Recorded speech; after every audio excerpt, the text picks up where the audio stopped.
E vamos agora para o nosso último módulo do tema vida espiritual. É trazer uma introdução, é trazer uma ramificação para várias áreas da sua vida. Eu acredito que a vida espiritual é o primeiro passo. Então eu quero trazer de forma prática, de forma direta, sem enrolação, como que a gente consegue evoluir nessa área de uma forma geral. Então, o primeiro ponto que eu quero trazer para você é ter senso de identidade, saber quem realmente é o seu pai. Então, eu falei desde o início o que aconteceu, eu falei o meio, eu falei na última aula quem é que está com você agora. Então, isso traz identidade. Porém, o pai não pode te obrigar a você ser o filho dele. Esse pai, ele espera a sua resposta. Então, você vai ter no seu documento a sua paternidade, desde que você queira, desde que você assuma a sua vida espiritual.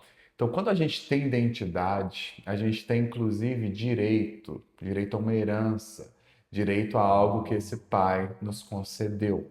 Se eu tenho um pai e esse pai tem uma empresa, eu posso ir nessa empresa com tranquilidade, eu posso trabalhar nessa empresa, eu posso abrir a geladeira do meu pai.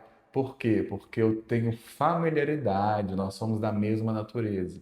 E da mesma forma, quando você assume a natureza e a paternidade do pai, você vai ter acesso às bênçãos que Deus tem para você e que Ele dá com muito prazer. A palavra fala que você vai ter vida e vida em abundância. Mas para isso, você precisa assumir quem realmente é o seu pai. O primeiro ponto que eu quero trazer é foque na sua identidade. Você é um filho amado. Lembra de Lucas capítulo 15, verso 11, de como o pai volta ao encontro do filho que se perdeu. Lembre que ele deixa 99 ovelhas para ir atrás de você. Isso é paternidade, isso é identidade, isso é saber que tem um pai que zela, que te procura, que quer um relacionamento com você. Esse é o primeiro ponto. Segundo ponto, para você realmente ter uma vida espiritual estruturada, com sabedoria, com crescimento, é muito importante que você entenda a sua missão aqui na Terra. Como assim missão, Giovanni? Uma missão é algo que você faz que leva crescimento à vida de outras pessoas. Vou repetir. Uma missão na ótica bíblica é algo que você faz que gere crescimento na vida de outras pessoas. Então, por exemplo, você tem a missão de ficar rico. Isso é só para você? Essa missão é uma missão egoísta? Porque se for dessa forma, ela não é bíblica. Agora, se você ficar rico ao ponto de ajudar milhares de pessoas, se você virar um influencer que realmente vai influenciar a sua comunidade, é totalmente diferente. E a Bíblia levantou e ajudou pessoas que ajudavam outras pessoas. Jesus se tornou quem ele é porque ele iria se sacrificar. Davi, todas as pessoas, José do Egito, o cara era escravo, se levantou, mas ele salvou a nação. Então, o que eu quero te dizer com isso? A sua missão tem muito a ver com aquilo que vai ajudar outras pessoas. Talvez você ainda não é importante, talvez ainda não traz impacto, e por isso sua missão não é tão clara. Mas a sua missão tem a ver com a ajuda a outras pessoas, às outras famílias. Talvez você é empresário e acha que tem que ser pastor. Não, talvez o fato de você ter uma empresa já consegue ajudar algumas famílias. Então Deus realmente ele vai te apoiar, vai te levantar, mas aquilo que você faz consegue sim ajudar outras pessoas. Sempre as coisas de Deus nunca vai ser somente para você.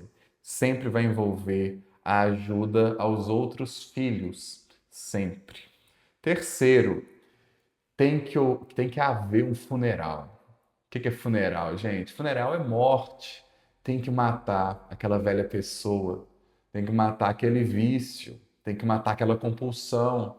Tem que matar aquela vontade de errar. Tem que matar aquela vontade de pecar. Se você não matar, você não vai viver o novo. Como que eu vou viver um ano excelente, sendo que eu estou carregando tudo do ano passado no meu ano novo? Não tem como.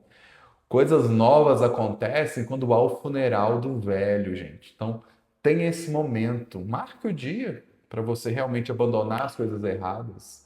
Marque o dia do funeral, o dia da morte. Morte é muito bom, gente. Por quê? Porque a gente vai marcar aquilo. Vai ser o marco zero, o marco do novo nascimento. Coisas erradas, palavrões que você fala, lugares que você vai que você sabe que é errado, coisas que você faz no trabalho, pequenas que você sabe que é errado. Marque o dia para você matar isso. Quarto ponto, nós, enquanto cristãos, precisamos agir por obediência. Eu te falo, obediência é a linguagem de amor de Deus. Quando você obedece, você fala, Deus, eu te amo. A palavra vai falar em 10 versículos que eu não vou falar aqui com você. Mas a obediência, eu te falo com naturalidade, que é uma das principais linguagens de Deus para expressar o amor. Então Deus não vai falar eu te amo, você não precisa falar eu te amo com Deus. Mas se você obedecer, você vai mostrar respeito, vai mostrar carinho, vai falar aqueles que me amam obedecem minha palavra. Então, assim, a obediência é algo extremamente importante. E se você obedece nesse ponto, você não peca desse ponto. Então, esse pecado que você vai matar, talvez você ainda venha errar. Então você decidiu parar de fazer algo errado e mesmo assim ainda errou. Mas agora é um erro por acidente. Consegue entender a diferença? Não é um erro que você pensou, que você planejou. Você tirou essa maldade do coração, assim eu espero. E agora, quando você erra por acidente. O cristão erra por deslize, por acidente. O contrário disso se chama transgressão, quando você sabe que é errado e mesmo assim você faz. E isso tem um peso muito pior. É um peso maior e pior. 5. Você vai tentar andar em santidade. Vou virar um santo? Meu amigo, se você fosse um santo, você já estava lá no céu. Ninguém aqui é santo. O que que a gente faz? A gente tenta se separar de coisas ruins. Isso é andar em santidade. É você, de forma consciente, decidir não errar. Então, uma consciência diária. Você já acorda sabendo que o que você tem que fazer são as coisas certas. Você agora está consciente de que você precisa andar na linha. Então é uma escolha diária, é uma escolha nos detalhes do dia a dia.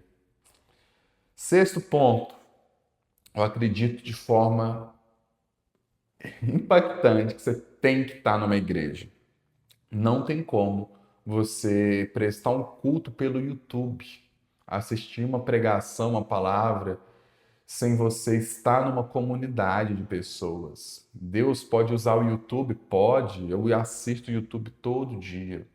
Porém, ele vai usar as pessoas, vai usar um abraço, vai usar um conselho, um aconselhamento de alguém que você gosta.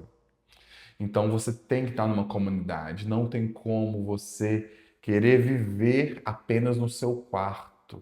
A palavra sempre trouxe a ideia de comunidade, de igreja. Paulo mandava as cartas às igrejas. Então existe uma forma, um local para haver alimentação espiritual. E essa alimentação espiritual vai ser um treinamento para o seu dia a dia. Então, quando você vai na igreja no domingo, aquilo ali não é o lugar para você ser santo. É o lugar para você receber uma instrução e aplicar durante sua semana, numa semana com trabalho, com estudo, com dificuldade. Como se fosse um treinador. O treinador, você tem 15 minutos ali no intervalo do futebol que o treinador começa a passar as informações, mas o futebol são 90 minutos. Então você tem um período curto de treinamento, de orientação, de direção, e a partir dali você vai exercer a sua sabedoria durante os 90 minutos. Sétimo, ter conhecimento da pessoa que está vivendo com você. É a mesma pessoa que eu falei na última aula. O Espírito Santo vive em você, se alegra com você, torce por você, gosta de você. Ele fica em êxtase quando você está feliz e chora quando você está triste. Então, o Espírito Santo é a pessoa mais importante da sua vida. E adivinha, Se você blasfemar contra ele, ele é tão bem protegido que se você blasfemar contra ele, você não vai ter perdão. Deus e Jesus defendem o Espírito Santo a tal ponto que se você falar mal dele, que configura blasfêmia, você não tem perdão. E por qual motivo? Porque ele sente. Ele sente alegria quando você está alegre, fica triste quando você está triste. Então, a partir do momento que ele se torna sensível, você tem a possibilidade de magoar Deus, porque o Espírito Santo vive em você. Você é a morada dele. Não é no Éden, não é na Arca da Aliança, não é no Santo dos Santos. Agora o Espírito Santo vive em você. E se você tem o poder de magoar a Deus, você tem o poder de magoar o Espírito Santo, esse pecado através da blasfêmia não tem perdão. Então tome cuidado com isso e tenha discernimento do nível de importância da pessoa que está com você. Sexto ponto, orar todos os dias. Eu não aceito sair de casa sem conversar com Deus, nem que seja 30 segundos. Obviamente, tem dia que a gente está corrido. Eu gosto de fazer meu devocional aqui na minha clínica, onde eu leio minha Bíblia, tiro um tempo com Deus. Eu prefiro fazer isso aqui. Porém, na minha casa, eu tenho meu momento de oração. Eu não consigo acordar sem trocar uma ideia. Olha para você ver, trocar ideia com Deus é a minha forma. Deus me fez desse jeito. Eu não vou falar, ó Senhor Deus e querido Pai amado. Vou falar, Deus, hoje eu não queria nem levantar da cama. Hoje eu não quero nem orar, mas eu estou aqui orando. Estou aqui conversando com o Senhor, te pedindo um direcionamento. O que eu tenho que fazer? O que é o certo? O que é o errado? Tem um básico, gente. É você orar, você conversar com Deus, é você. Gente, se você não orar já é difícil. Ou seja, se você orar, você já está sujeito a problema. Quem dirá se você não orar? Já está difícil. Sétimo, se você errar, você vai pedir perdão e vai continuar. Não existe você sujar a presença de Deus. Quando a gente toma um antibiótico e aí você esqueceu de tomar, o que os médicos, os dentistas recomendam? Que você tome imediatamente após o esquecimento. Então você tem que tomar um antibiótico de 8 a 8 horas. Você não tomou à noite. De manhã, você vai jogar o antibiótico fora? Ah, não dá certo. Não, vou jogar fora, não vou tomar remédio nunca mais. Você vai abandonar o antibiótico ou você vai voltar do lugar que parou? A nossa vida espiritual é a mesma coisa. Quando a gente erra, a gente tem a tendência, ah, não, igreja não dá certo, não, Deus, essa história não dá certo. E a gente abandona o tratamento. É nessa hora que você tem que seguir a bula que a ciência fala, olha, volte do lugar que você parou, tome o antibiótico e tudo vai se regularizar. Então, se você errar, guarde essa palavra recomeço, recomeçar. Deus é especialista em recomeço. Ele recomeçou o mundo. Deus, ele precisou recomeçar o mundo. E você acha que você não tem capacidade de recomeçar? Isso é muito importante. 8. Leia a palavra e busque uma revelação diária, ou seja, todo dia. Não leia como se fosse um livro. Eu te falo com segurança. Se você ler conforme um livro, você vai perder tempo. Melhor não ler que você não vai entender nada. Agora, leia cada palavrinha buscando o entendimento, buscando uma revelação e se perguntando: o que essa palavra fala que me confronta? O que ela diz aqui que tem a ver comigo? Então, busque essa revelação, leia essa palavra buscando algo, buscando uma melhoria, buscando entender como se fosse um pai falando com um filho. E nono, viva os sonhos de Deus. Talvez o seu sonho ainda não é o sonho de Deus, porque o seu coração não está alinhado. Então, tente alinhar o seu sonho com o sonho de Deus. E muitas vezes a gente quer algo nota 7 e Deus quer algo nota 20 para a gente. Tem uma imagem que eu acho muito bonita, que é uma criança com um ursinho pequeno e tem Deus, né, a figura de Deus, com um urso muito grande. Esse urso está escondido. E ele fala: me dá esse ursinho. Você consegue me entregar e abrir mão dele? Porque se você não me entregar ele, você não vai ter mão, não vai ter braço, não vai ter estrutura para sustentar o urso que eu vou te dar. Então você tem que entregar esse ursinho que a gente tem, esse sonho, essa empresa, esse relacionamento, esperar Deus, esperar do verbo esperançar, esperançar na presença de Deus algo maior, algo melhor. E se isso não aconteceu, se sua vida está ruim, pode ter certeza que não é o final, é só uma fase. Porque Deus tem planos de bem e não de mal. Então, se sua vida está vivendo coisas ruins, coisas maldosas, coisas sem nexo, saiba que é uma fase. Saiba que isso não é o resultado final, porque o plano de Deus é um plano de bem. Dessa forma, eu gostaria de encerrar esse módulo. Fiz algumas mudanças e eu quero que você aceite com o coração aberto. Eu tenho certeza que essa imersão vai falar ainda mais com você. É só o segundo módulo.